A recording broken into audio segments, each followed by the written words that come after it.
اس کے بعد وزیر اعظم خود اور ان کے چول وزیروں کی پوری ٹیم روزانہ دھمکیاں دے رہی ہے. ایک وزیر نے یہ کہا کہ اگر خودکشی حرام نہیں ہوتی تو میں خودکش بمبار بن کے ان پہ حملہ آور ہو جاتا. پھر اس سے آگے چلتے ہیں. پنجاب میں اینٹی کرپشن کو اور اسلام آباد کی حکومت نے FIA کو اور انٹیلیجنس بیورو کو یہ ٹاسک دیا کہ اپوزیشن کے MNAs اور PTI کے وہ MNAs جو حکومت سے ناراض ہیں ان کے خلاف جو ہے وہ کارروائیاں شروع کی جائیں, ان کے خلاف مقدمات بنائے جائیں, ان کو گرفتار کیا جائے, ان کو ووٹ اور نو کانفیڈنس کے دن جب ووٹنگ ہونی ہے اس دن تک غائب کر دیا جائے. یہ ساری چیزیں کسی سے بھی خفیہ نہیں ہیں.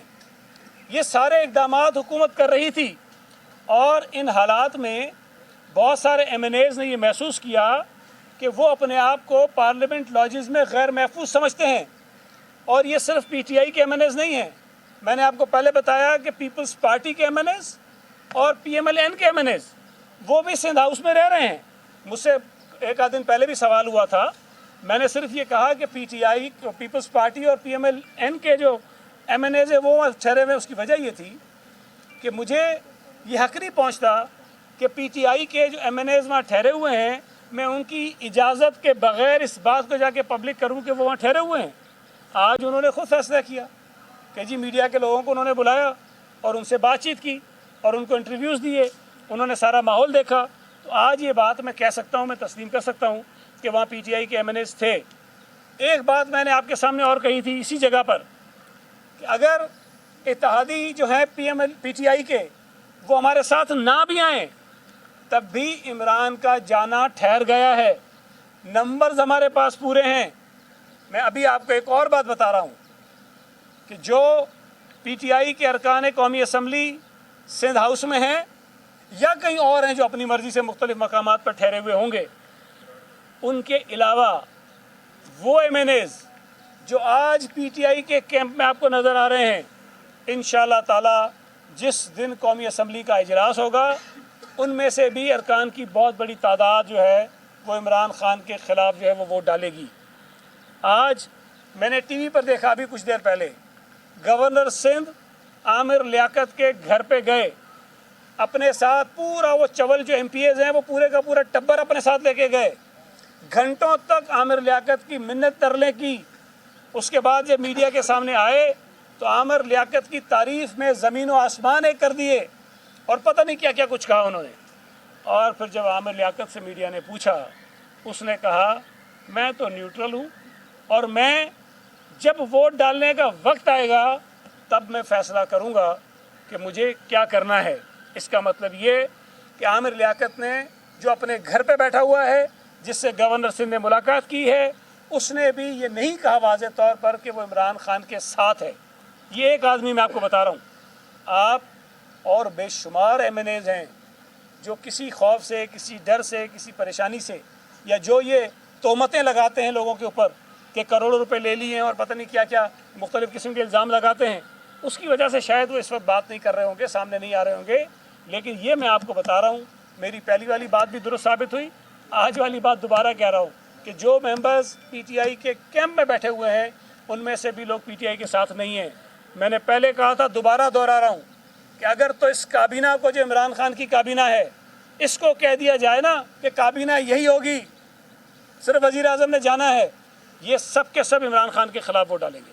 خاص طور پہ شیخ رشید اور فواد چودھری عمران خان کے خلاف ووٹ ڈالیں گے, اس لیے کہ انہیں پتہ ہے کہ اگلی پارٹی کوئی اور ہونی ہے ان کی. PTI سے اب ان کی مستقبل کی امیدیں ختم ہو چکی ہیں. میں ایک مثال آپ کو اور بھی دوں, جو یہ کہتے ہیں کہ جی چھپا دیا اور پتہ نہیں غلط کام کر دیا کوئی. جب 2018 میں سینٹ کے الیکشنز ہو رہے تھے, مجھے پاکستان کا نہیں پتہ پورے ملک میں کیا ہوا, لیکن صوبہ سندھ میں کراچی شہر میں PTI نے اپنے تمام MPAs کو ہوٹلوں میں قید کیا تھا, ان کے موبائل فون ان سے چھین لیے تھے, ان کو کسی سے بات کرنے کی اجازت نہیں تھی. یہ صورتحال تو سندھ ہاؤس میں نہیں ہے. جو ٹھہرے ہوئے ہیں ان کے دوست بھی آتے ہیں, وہ باہر بھی جاتے ہیں, فونوں پہ بات بھی کرتے ہیں, فیملیوں کے پاس بھی چلے آتے ہیں, فیملی کو لے بھی آتے ہیں. ساری آزادی ان کو حاصل ہے, وہ گھوم پھر رہے اپنی مرضی سے. جو رہنا چاہتا ہے رہتا ہے, جو نہیں رہنا چاہتا نہیں رہتا ہے. کئی ممبر ہیں جو نہیں رہ رہے ہیں. تو PTI خود یہ کام کرے تو ٹھیک ہے, اگر کوئی اور یہ کام کرے تو یہ غلط ہے. मैं ये समझता हूँ जो बात चौधरी परवेज़ इलाही ने कही थी, अल्फाज में वो नहीं दोहराऊंगा जो उन्होंने कहे थे, इनको पॉलिटिकल मैनेजमेंट नहीं आती है, इनको सियासी लोगों को साथ चलाना नहीं आता है। इमरान खान के लिए काम कोई और करता था। इमरान खान ने ये जो हाइब्रिड कहते हैं ना सिस्टम, इसीलिए तो कहते हैं कि बस पता नहीं क्या है, आधा कुछ आधा कुछ। तो आज पहली मर्तबा इमरान खान को जब पता चला है कि अपने लोगों के साथ किस तरह चला जाता है, अपने मेंबर्स को किस तरह इंगेज किया जाता है, अपने मेंबर्स की अगर नाराज़गियां हैं, जो ये जितने मेंबर जो आपके सामने आज आ रहे हैं टीवी पर, वो सब के सब कोई आज से तो पीटीआई के ख़िलाफ़ नहीं हुए हैं। आप इनकी असम्बली में तकरीरें उठा लें, आपके इनके टीवी चैनल्स पर इंटरव्यू सुन लें, हर आदमी खुलकर पीटीआई की मुखालफत करता रहा है, खुलकर मुख्तलिफ इशूज़ पर, मुख्तलिफ वजूहात पर। आज अगर वो पीटीआई के ख़िलाफ़ हैं तो नई बात नहीं है, वो पीटीआई के ख़िलाफ़ पहले भी थे, आज उन्होंने खुलकर इज़हार कर दिया एक मरतबा फिर। तो मैं ये समझता हूँ कि जो इनके वफाकी वज़रा धमकियाँ दे रहे हैं, मैं उन्हें समझाना चाहता हूँ कि तुम्हारी ये जो न्याजी सल्तनत है, न्याजी हुकूमत है, उसका ख़ात्मा हो रहा है। इतना करना जो तुम कल सह सको, वो करना जो कल तुम बर्दाश्त कर सको। तुम जो ये धमकियाँ दे रहे हो कि सिंध हाउस पे हम हमला कर देंगे, तो एक बात याद रखो कि तुम्हारे अरकान कराची शहर में भी हैं, उनको भी कराची से इस्लामाबाद आना है। अगर तुमने किसी मेंबर के साथ ज़बरदस्ती करने की कोशिश की तो शराफत का लबादा और कसम हमने भी नहीं खाई हुई है। जिस तरह तुम हमारे मेंबर्स को ट्रीट करोगे, बिल्कुल उसी तरह हम तुम्हारे मेंबर्स को ट्रीट करेंगे। अगर हमारे मेंबर्स को ज़बरदस्ती रोका जाएगा, हम तुम्हारे मेंबर्स को ज़बरदस्ती रोकेंगे। अगर यहाँ तुम लाखों का मजमा लगाओगे, हम लाखों का मजमा लगाएंगे। अगर तुम किसी को ज़बरदस्ती रोकने की कोशिश करोगे, हम उनको ज़बरदस्ती अंदर भेजेंगे। अगर तुम किसी को आने से रोकोगे, हम ज़बरदस्ती उनको बाहर लेकर आएंगे। ये बदमाशी और गुंडागर्दी अब नहीं चल सकती। तुम्हारी हुकूमत के दिन गिने जा चुके हैं, तुम फारिग हो गए हो, और तुम ये बात ज़हनी तौर पर तस्लीम कर लो कि जो तुम कहते थे ना मैं उनको रुलाऊंगा, अब तुम रो रहे हो। अब तुम्हारा मुकद्दर रोना है। अब तुम साबिक वज़ीर आज़म कहलवाने वाले हो। अब तुम जाकर बार बार ये कहोगे मुझे क्यों निकाला, मुझे क्यों निकाला, मुझे क्यों निकाला। कोई सवाल हो? एक एक करके आपने एक सेकंड, ये थोड़ा नाराज़ है पहले से। ये बताएं, आपके पास पीटीआई के अरकान काफ़ी दिनों से महफूज थे, और आपने जैसे कहते हैं कि चिड़िया को पर नहीं मारने दिया, तो ये बताएं कि सिंध हुकूमत की जिम्मेदारी है, सिंध हाउस, वहाँ पे जो एंकर्स आज पहुँचे हैं वो किसकी इजाज़त से पहुँचे हैं, और रिपोर्टर्स को क्यों वहाँ तक जाने नहीं दिया गया? क्या रिपोर्टर्स के साथ ये नारवा सलूक पीपल्स पार्टी जो कर रही है, क्या ये मीडिया के ऊपर आपकी तरफ से कदगन नहीं है सर? नहीं, देखें, मैंने एक बात शुरू में कही कि कल मुझसे सवाल हुआ कि वहाँ मेंबर्स कौन कौन हैं, कुछ टीवी चैनल्स ने किया, तो मैंने कहा कि पीपल्स पार्टी और पीटीआई के नून लीग के एमएनएज हैं। मैंने पीटीआई के मेंबर्स का इसलिए नहीं बताया कि मुझे उनकी तरफ से ये इजाज़त नहीं थी कि मैं ये कहूँ कि जी वो वहाँ ठहरे हुए हैं। आज उन्होंने ये मुनासिब समझा खुद, जब इमरान खान ने भोंगियाँ मारी, जब उनके ऊपर तोहमतें लगाईं, जब उनके ऊपर इल्ज़ामात लगाए, तो उन्होंने कहा कि जब मीडिया से बात करेंगे। उन्होंने जिनको मुनासिब समझा उनको बुलाया और उनसे बात की। इसमें पीपल्स पार्टी का जो है वो कोई किरदार नहीं है। पीपल्स पार्टी तो मेज़बानी कर रही है। अगर कोई मुझे, वैसे भी आम हालात में भी कई दोस्तों में कहते हैं कि हम इस्लामाबाद जा रहे हैं, मैं सिंध हाउस में कमरा चाहिए, तो हम अपनी तरफ से कोशिश करते हैं उनको फैसिलिटेट करें। अगर हमारे नून लीग के कुछ एमएनएज ने कहा कि जी हमें वहाँ सिक्योरिटी के खदशात हैं, लॉजेस में हम यहाँ रहना चाहते हैं, हमने उनको फराहम किया।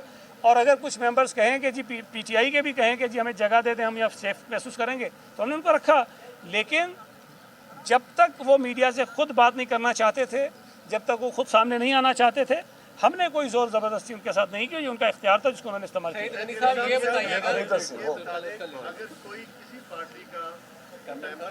पार्टी में जब शामिल होता है उसे तो लोटा कहा जाता है, और आप कहते भी रहे इन्हीं अरकान को।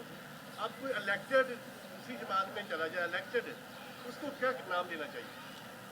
जहाँ तक मेरी मालूमात है, अभी तक कोई एमएनए किसी पार्टी में शामिल नहीं हुआ है, और वो आज भी पीटीआई के एमएनएज हैं। अब अगर वो खुद छोड़ना चाहें तो मेरा जोर नहीं है, वो उनका अपना फैसला होगा। लेकिन आज जब आप मुझसे सवाल पूछ रहे हैं, तो जो मेरी मालूमात है, किसी एक एमएनए भी PTI को छोड़कर किसी और जमात में शमूलियत नहीं की है। यानी नक्ल हमल पे नज़र रखो, ये आइन की सरीहन खिलाफ वर्जी है। ये काम तो किसी आम शहरी के साथ भी नहीं किया जा सकता जो वज़ीर आज़म अपने अरकान कौमी असम्बली के साथ करवा रहा है। मुझे आप बताइए कि कौन सा आइन और कानून वज़ीर आज़म को ये इजाज़त और हक देता है कि वो किसी इंटेलिजेंस इदारे को ये कहे कि मेरे MNAs के ऊपर नज़र रखो, इनके फ़ोन टेप करो, उनको देखो कि ये किससे मिलते हैं, किधर जाते हैं। ये बिल्कुल गैर आइनी, गैर कानूनी, गैर अखलाकी काम है अगर वो कर रहे हैं। दूसरी बात ये है कि आपने कहा छापा मारा जाएगा। भाई सिंध हाउस में कोई दहशतगर्द ठहरे हुए हैं, कोई डाकू ठहरे हुए हैं, कोई कातिल ठहरे हुए हैं? कौन से ऐसे लोग हैं जो इस वक्त हुकूमत पाकिस्तान को या पुलिस को या किसी और इदारे को मतलूब हैं जिनके लिए जाकर छापा मारा जाएगा? अगर आपके MNAs हैं भाई, कहीं ठहरे हुए हैं, अपनी मर्जी से ठहरे हुए हैं, तो कोई पाबंदी लगी हुई है कि सिंध हाउस में कोई PTI का MNA ठहर नहीं सकता है? या कोई कानूनन ये जुर्म कर दिया उन्होंने, कोई खुदा न खास्ता उन्होंने मुल्क दुश्मनी कर ली है कि आप ये कहते हैं छापा मारेंगे? हम इसीलिए कहते हैं कि ये चवल हैं, ये चवलों के सरदार हैं। इनको ना आइन का पता है, ना कानून का पता है।